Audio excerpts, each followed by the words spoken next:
શ્રેષ્ઠ ભારતના શિલ્પી સરદાર વલ્લભભાઈ પટેલની વિશ્વની સૌથી ઊંચી પ્રતિમા સ્ટેચ્યુ ઓફ યુનિટી નિહાળીને કાશ્મીરી યુવક યુવતીઓનું ડેલિગેશન અભિભૂત થયું।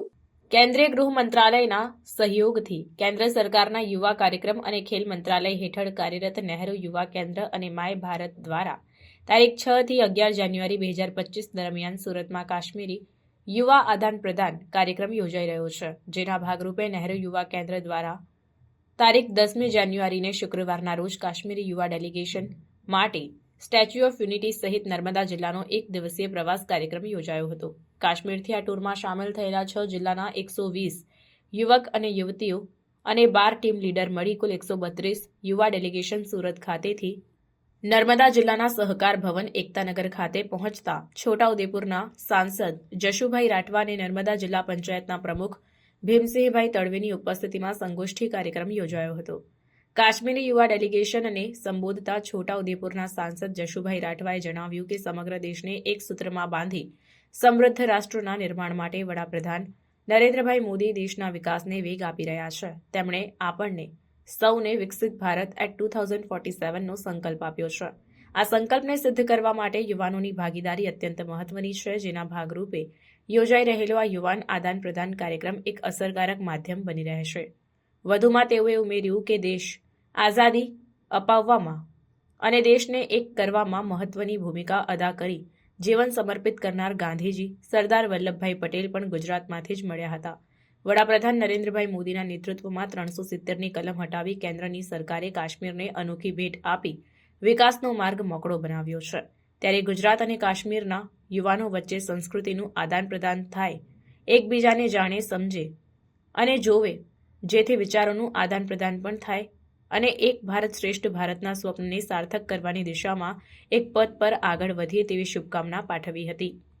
એકતાનગર ખાતે યોજાયેલા સંગોષ્ઠી કાર્યક્રમમાં નાંદોદના પ્રાંત અધિકારી ડોક્ટર કિશનદાન ગઢવી, જિલ્લાના અગ્રણી વિક્રમભાઈ તડવી, મહિલા અગ્રણી જયશ્રીબેન ધામેલ, નહેરુ યુવા કેન્દ્રના જિલ્લા યુવા વિકાસ અધિકારી સચિન શર્મા, જિલ્લા રમત વિકાસ અધિકારી દિનેશભાઈ ભીલ, જિલ્લા युवा विकास अधिकारी दिलीप देसाई सहित पदाधिकारियों और नेहरू युवा केंद्र स्वयंसेवकों उपस्थित रहा था। सभी को नमस्कार।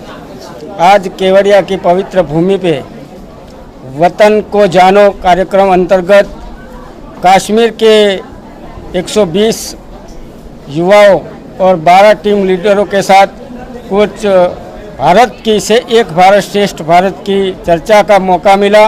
उसके दौरान सभी कश्मीरी वासियों को मैंने बधाई दी और उनका स्वागत किया और बहुत बहुत धन्यवाद भी किया।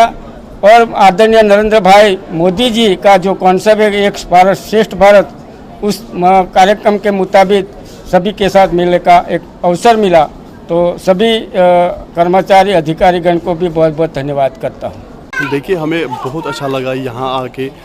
मैं अपने डिपार्टमेंट जो NY के डिपार्टमेंट है जम्मू कश्मीर का, उनका शुक्रिया अदा करता हूँ जिन्होंने हमें ये स्टेज दिया, यहाँ गुजरात आने का मौका मिला। हमें यहाँ हमें बहुत सी चीज़ देखने को मिले, जैसे डायमंड हो गए, टेक्सटाइल हो गए, बहुत सारी चीज़ हमने बहुत ही एंजॉय किया। हम चाहते हैं जम्मू कश्मीर के लोग यहाँ आए, जम्मू कश्मीर के जितने भी स्टूडेंट्स वो यहाँ आए। जो ये प्रोग्राम्स है वतन को जानो, हम चाहते हैं कि वतन को जानो, बहुत ऐसे और भी प्रोग्राम्स होने चाहिए जिससे जम्मू कश्मीर के लोगों को लगे वाकई हमें हर जगह प्यार मिलता है, कि हमें लगता है एक जो शेयरिंग होती है आपस में, हमें लगे।